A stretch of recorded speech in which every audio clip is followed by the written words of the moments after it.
Mister রুমিন ফারহানা, একই কথাই বলবো নাকি যে এই যে ইনভেস্টমেন্ট, ইমোশনাল ইনভেস্টমেন্টের কথা যেটা ইশরাক বললেন, সো ওয়াই ডিডন্ট হ্যাপেন? আমি ইমোশনাল ইনভেস্টমেন্টের আগে আমি আমার ফ্রেন্ডদের কথা একটু বলি। ইশরাক তো চেয়েছিলাম যে রুমিন আজকে 2 লাইন গান করুক আমাদের জন্য। আপনি বলার পর কালকে আমি চেষ্টা করেছি এবং আমি দেখেছি এক লাইনে আমি 3 বার কাশি। হ্যাঁ, তো মিস্টার রুমিন ফারহানা, ছোটবেলার ঈদটা কেমন ছিল? কতটা আমার different? ঈদটা ছোটবেলার সাথে যদি এখনকার ঈদ তুলনা করি, কোনো তুলনাই হয় না। কারণ এখনকার ঈদ মানে আনন্দ যতটা না, তার চেয়ে দায়িত্ব অনেক বেশি। এটা বহু বছর ধরেই।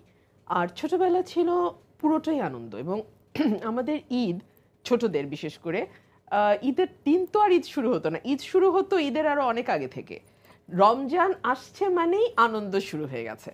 রমজান আসছে মানে ইফতারের পর আব্বা আম্মার সাথে নিয়ে দোকানে যেতে হবে এবং আমার যেহেতু কোনো ভাই বোন ছিল না, সো আমার আব্বা আম্মার পুরো ফোকাসটা, পুরো ভালোবাসা, পুরো স্নেহ সকল কিছুই আমাকে ঘিরে। মিস্টার রুমিন ফারহানা, একই কথাই বলবো নাকি যে এই যে ইনভেস্টমেন্ট, ইমোশনাল ইনভেস্টমেন্টের কথা যেটা ইশরাক বললেন, সো ওয়াই ডিডন্ট হ্যাপেন? আমি ইমোশনাল ইনভেস্টমেন্টের আগে আমি আমার ফ্রেন্ডদের কথা একটু বলি।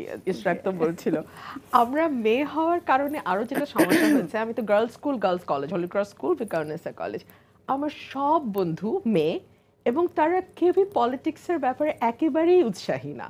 মানে এখনো যদি কেউ আমাকে ফোন দিয়ে মানে এই কথা সেই কথা পর বলে, আচ্ছা দেশের প্রধানমন্ত্রী কে, এখনো কি হাসিনা, আমি খুব অবাক হব না। হ্যাঁ, একদম, just because we grew up together, আমরা একসাথে মানে আমাদের জীবন এত বছর পার করেছি আমরা একসাথে, so still we are very close friends.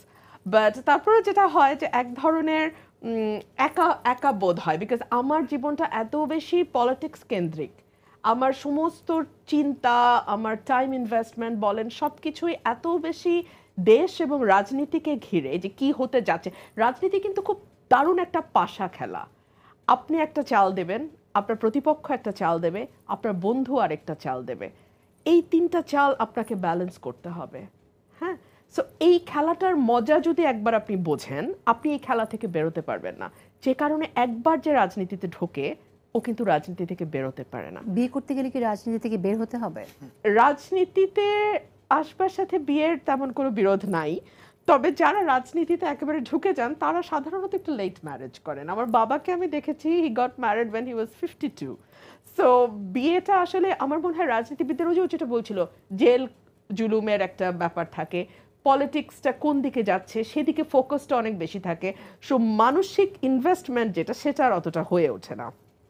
আর আমি যেহেতু এমন একটা পরিবেশে বড় হয়েছি যেখানে আসলে আমাকে এই কথাগুলো সাধারণত বাঙালি পরিবারে কি হয়, বারবার রিপিটেডলি বলা হয় যে তুমি কবে বিয়ে করছো বা তুমি কবে বিয়ে করবে। আলহামদুলিল্লাহ এবং আল্লাহকে অশেষ ধন্যবাদ, আমাকে এরকম কিছু আসলে আমার ফ্যামিলি থেকে রিপিটেডলি শুনতে হয় না কখনো। চেয়েছিলাম যে রুমিন আজকে 2 লাইন গান করুক আমাদের জন্য। আপনি বলার পর কালকে আমি চেষ্টা করেছি এবং আমি দেখেছি এক লাইনে আমি 3 বার কাশি। হ্যাঁ, তো আমার শখটা একটু মেলি, আমার শাড়ি খুব পছন্দ, আমি শাড়ি কিনি, শাড়ি জমাই এবং শাড়িগুলোকে আমি খুব যত্নের সাথে রাখার চেষ্টা করি। তো শাড়ি হচ্ছে আমার একদম শাড়ি জমানো শখ, জমানো এবং নতুন নতুন শাড়ি পরা, ওটা আমার শখ। আমার জামদানি, এবং আমি সাধারণত দেশি শাড়ি পছন্দ করি, জামদানি, মণিপুরি তাঁত, রাজশাহী সিল্ক, তারপরে আমাদের আমাদের মানে বিভিন্ন ইয়েতে তো এক এক জেলায় তো টাঙ্গাইলের তাঁত, এই শাড়িগুলো আমি খুব জমাতে পছন্দ করি। আর যেটা হয়েছে আর কি, এখন তো মানে এমন একটা জীবনে পা দিয়েছি যে এখন শখ বলতে সেরকম আর কোনো শখ মনে পড়ে না যে খুব বেশি। ছোটবেলা যেমন বই পড়তাম, প্রচুর বই বই পড়তাম। পড়ার বাইরেও আমার মনে হয় যে প্রত্যেকটা পরিবারই বোধহয় তাদের সন্তানকে, আমি সবার কথা বলছি না, আমার বন্ধু বান্ধবদের ক্ষেত্রে দেখেছি আমি যে গান শিখতে দেয়া, নাচের স্কুলে দেয়া। আমার এই ছিল, আমাকে নাচ শেখানো হয়েছিল। আমি বাফা বুলবুল ললিত কলা একাডেমি থেকে নাচে 7 বছরের একটা গ্র্যাজুয়েশন ওটা করেছি। আর কত্থক শিখেছি আমি শিবলি মোহাম্মদ আর নিপার কাছে, সো আমি ওটা করেছি। বাট ক্লাস 8-এর পর আমি আর কখনো নাচিনি, আমার মনে পড়ে না। ক্লাস 8-এর পর আর কখনো করা হয়নি, বিকজ ওই যে 9-10 থেকে ম্যাট্রিকের একটা চাপ তৈরি হয়ে যায়, তো ওই সব কারণে আমার এই এই কাজগুলো, এক্সট্রা কারিকুলার যে এগুলো ছিল, ওটা আর হয়নি করা। তার মানে রুমিন গান করে না? আমি না ছোটবেলা একবার চেষ্টা করেছিলাম, হ্যাঁ আমি চেষ্টা করেছিলাম এবং আমার মা আমার পাশে ছিলেন। তো আমার মা এমন একজন ব্যক্তি যিনি একদম জিরোকেও উৎসাহ দিয়ে 100 বানিয়ে ফেলতে পারে, হ্যাঁ ফেল যে করেছে আচ্ছা, তাকেও জিরো বলবে। কিনা এটা আমরা কিন্তু শুনলে বুঝতে পারবো। শোনেন, সেই মা আমাকে বলেছে, মাগো তুমি আর যাই করো কখনো গানের চেষ্টা তুমি করবে না। এবং সেদিনই আমি বুঝেছি মা যখন বলেছে, মানে যে জিরোকে 100 বানায় সে পর্যন্ত আমাকে বলতেছে মা আন না। সো আমি এরপর আর ভুলেও কোনোদিন গান গাইনি। এর অর্থ হচ্ছে যে রুমিন চেষ্টাই করতে চায় না, কিন্তু আমি চেয়েছিলাম যে রুমিন আজকে 2 লাইন গান করুক আমাদের জন্য।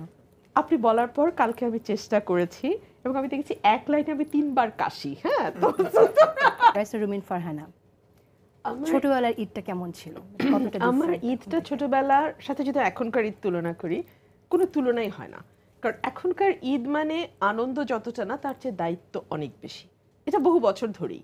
আর ছোটবেলা ছিল পুরোটাই আনন্দ। এবং আমাদের ঈদ, ছোটদের বিশেষ করে ঈদের দিন তো আর ঈদ শুরু হতো না, ঈদ শুরু হতো ঈদের আরো অনেক আগে থেকে।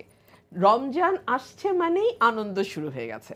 রমজান আসছে মানে ইফতারের পর আব্বা আম্মার সাথে নিয়ে দোকানে যেতে হবে। এবং আমার যেহেতু কোনো ভাই বোন ছিল না, সো আমার আব্বা আম্মার পুরো ফোকাসটা, পুরো ভালোবাসা, পুরো স্নেহ সকল কিছুই আমাকে ঘিরে।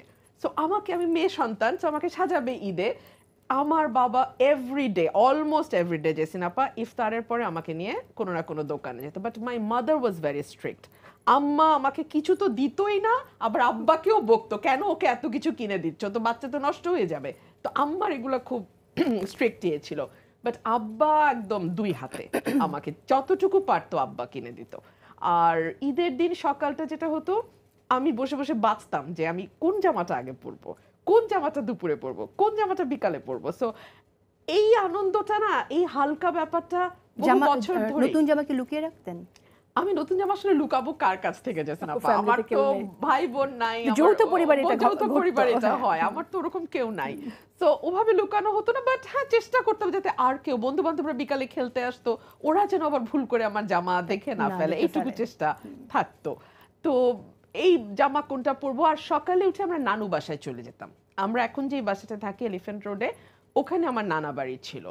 তো ওখানে আমরা সব খালারা মামারা যে কজন দেশে থাকে, বাংলাদেশে থাকে, ওরা সবাই চলে যেত নানু বাসায়।